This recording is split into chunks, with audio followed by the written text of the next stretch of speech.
Chilli powder ಸಖತ್ ಖಾರ ಬಣ್ಣ ಮತ್ತು ರುಚಿ ಆಚಿ ಚಿಲ್ಲಿ ಪೌಡರ್. ಇಲ್ಲಿ ಬ್ಯಾನರ್ ವಿಚಾರಕ್ಕೆ ಫೈರಿಂಗ್ ಪ್ರಕರಣ ಗುಂಪು ಘರ್ಷಣೆ ವೇಳೆ ಮತ್ತೊಂದು ದೃಶ್ಯ ಇದೀಗ ರಿಲೀಸ್ ಆಗಿರೋದು. ಬಡಿದಾಟಕ್ಕೆ ಮೇಜರ್ ಟ್ವಿಸ್ಟ್ ಅನ್ನ ಕೊಡ್ತಾ ಇದೆ ಈ ಒಂದು ದೃಶ್ಯ. ಜನಾರ್ದನ ರೆಡ್ಡಿ ಮನೆಯ ಮೇಲೆ ನಿಂತು ಗುಂಡು ಹಾರಿಸಲಾಯ್ತಾ ಅನ್ನೋ ಪ್ರಶ್ನೆಯನ್ನ ಹುಟ್ಟಾಕ್ತಾ ಇದೆ ಈ ವೈರಲ್ ಆಗ್ತಾ ಇರುವ ದೃಶ್ಯ.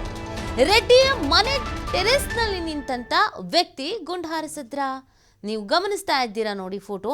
ಇದೇ ವ್ಯಕ್ತಿ ಮೇಲೆ ಈಗ ಅನುಮಾನ ಹುಟ್ಕೊಳ್ತಾ ಇರೋದು. ಯಾರು ಈ ವ್ಯಕ್ತಿ, ಈ ವ್ಯಕ್ತಿಯ ಹಿನ್ನೆಲೆಗೇನು, ಇದೆಲ್ಲವೂ ಕೂಡ ಪ್ರಶ್ನೆ ಇದೆ. ವಿಚಾರಣೆಗೆ ಒಳಪಡಿಸಿದ್ದಾರಾ, ವಿಚಾರಣೆ ಮಾಡಬೇಕಿದೆಯಾ, ಪ್ರಶ್ನೆಗಳಿದೆ. ಕಾಂಗ್ರೆಸ್ ಕಾರ್ಯಕರ್ತರನ್ನ ಹೆದರಿಸೋಕೆ ಗುಂಡು ಹಾರಿಸಿದ್ದು ನಿಜಾನ? ಹಾಗಾದ್ರೆ ಆ ನಿಗೂಢ ವ್ಯಕ್ತಿಯನ್ನ ಪೊಲೀಸರು ಅರೆಸ್ಟ್ ಮಾಡಿದಾರಾ, ಮಾಡಿಲ್ವಾ? ಮಾಡಿಲ್ಲ ಅಂದ್ರೆ ಯಾಕೆ ಮಾಡಿಲ್ಲ, ಮಾಡಿದ್ರೆ ಯಾರಾತ, ಪ್ರಶ್ನೆ ಇದೆ. ಮೊದಲು ಗುಂಡು ಹಾರಿಸಿದ್ದಕ್ಕೇನೆ ಸತೀಶ್ ರೆಡ್ಡಿ ಗನ್ಮ್ಯಾನ್ನಿಂದ ಫೈರಿಂಗ್ ಮಾಡಲಾಗಿದೆ ಅಂತ ಈ ಕಾಂಗ್ರೆಸ್ನವ್ರು ಹೇಳ್ತಾ ಇದ್ದಾರೆ. ಹಾಗಾದ್ರೆ ಜನಾರ್ದನ ರೆಡ್ಡಿ ಮನೆ ಮೇಲೆ ನಿಂತಂತ ಆ ವ್ಯಕ್ತಿ ಯಾರು? ಇದು ನೋಡಿ ಈಗ ಇರುವಂತ ಪ್ರಶ್ನೆ. ನೋಡಿ, ಈ ಪ್ರಕರಣದಲ್ಲಿ ತನಿಖೆಯನ್ನು ನಡೀತಾ ಇದೆ. ತನಿಖೆ ಜೊತೆಗೆ ಒಂದಷ್ಟು ವಿಡಿಯೋಗಳನ್ನು ರಿಲೀಸ್ ಮಾಡ್ತಾ ಇದ್ದಾರೆ. ಕಾಂಗ್ರೆಸ್ ಕಾರ್ಯಕರ್ತರು ಒಂದಷ್ಟು ಮಾಡಿದ್ರೆ ಬಿಜೆಪಿ ಕಾರ್ಯಕರ್ತರು ಒಂದಷ್ಟು ಮಾಡ್ತಾ ಇದ್ದಾರೆ. ಕಾಂಗ್ರೆಸ್ ಕಾರ್ಯಕರ್ತರು ರಿಲೀಸ್ ಮಾಡ್ತಾ ಇರುವಂತ ವಿಡಿಯೋದಲ್ಲಿ ಜನಾರ್ದನ ರೆಡ್ಡಿ ಬೆಂಬಲಿಗರು ಬ್ಯಾನರ್ ಹರಿದಾಕಿದ್ದು, ಜನಾರ್ದನ ರೆಡ್ಡಿ ಬೆಂಬಲಿಗರು ಮಾಡಿದ ಕಿತಾಪತಿ, ಜನಾರ್ದನ ರೆಡ್ಡಿ ಅವರ ಮನೆ ಮೇಲೆ ನಿಂತಂತ ಒಬ್ಬ ವ್ಯಕ್ತಿ ಗನ್ ಹಿಡಿದು ನಿಂತಿರೋದು, ಈ ವಿಡಿಯೋಗಳು, ಈ ಫೋಟೋಗಳು ವೈರಲ್ ಆಗ್ತಾ ಇದೆ. ಇನ್ನು ಜನಾರ್ದನ ರೆಡ್ಡಿ ಕಡೆಯವರು ವಿಡಿಯೋ ರಿಲೀಸ್ ಮಾಡ್ತಿದ್ದಾರೆ. ಅದರಲ್ಲಿ ಕಾಂಗ್ರೆಸ್ನ ಕಾರ್ಯಕರ್ತರು ಏನೇನು ಮಾಡಿದ್ದಾರೆ, ಭರತ್ ರೆಡ್ಡಿ ಅವರು ಯಾವಾಗ ಬರ್ತಾರೆ, ಸತೀಶ್ ರೆಡ್ಡಿ ಅವರು ಯಾವಾಗ ಬರ್ತಾರೆ, ಎಷ್ಟು ಜನನ ಕರ್ಕೊಂಡು ಬರ್ತಾರೆ, ಈ ವಿಡಿಯೋಗಳಿದೆ. ಒಟ್ಟಿನಲ್ಲಿ ಎಲ್ಲ ವಿಡಿಯೋಗಳು ಕೂಡ ಪೊಲೀಸರ ತನಿಖೆಗೆ ಅನುಕೂಲವೇ ಆಗ್ತಾ ಇದೆ, ಪೂರಕವೇ ಆಗ್ತಾ ಇದೆ.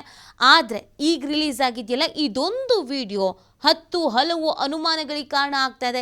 ಈ ಇಡೀ ಪ್ರಕರಣದ ದಿಕ್ಕನ್ನ ಬದಲಾಯಿಸಬಲ್ಲ ಒಂದು ವಿಡಿಯೋ ಇದಾಗುವ ರೀತಿಯಲ್ಲಿ ಇದೆ. ಯಾಕಂದ್ರೆ ಜನಾರ್ದನ ರೆಡ್ಡಿಯ ನಿವಾಸದ ಮೇಲೆ ಈ ವ್ಯಕ್ತಿ ನಿಂತಿರೋದು ನೀವೇನು ಫೋಟೋದಲ್ಲಿ ಗಮನಿಸ್ತಾ ಇದ್ದೀರೋ, ಈ ವ್ಯಕ್ತಿ ಕೈಯಲ್ಲಿ ಆಯುಧ ಹಿಡ್ಕೊಂಡೇ ನಿಂತಿದ್ದಾರೆ.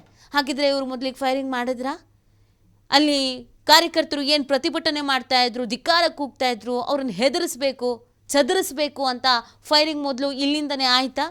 ಅದಕ್ಕೆ ಕೆಳಗಡೆ ಇದ್ದಂಥ ಬಾಡಿ ಗಾರ್ಡ್ಸ್ ಪ್ರತಿ ಉತ್ತರವನ್ನು ಕೊಡುವುದಕ್ಕೆ ಅಂತ ಫೈರಿಂಗ್ ಮಾಡಿದ್ರ? ಅನುಮಾನಗಳು ಹುಟ್ಕೊಳ್ತಾ ಇದೆ. ಈ ಒಂದು ಫೋಟೋ ಅಥವಾ ವಿಡಿಯೋ ಆಧಾರದ ಮೇಲೆ ಈಗ ಹೇಗೆ ತನಿಖೆ ನಡೆಯುತ್ತೆ ಅನ್ನೋದು ಇಂಪಾರ್ಟೆಂಟ್ ಆಗತ್ತೆ.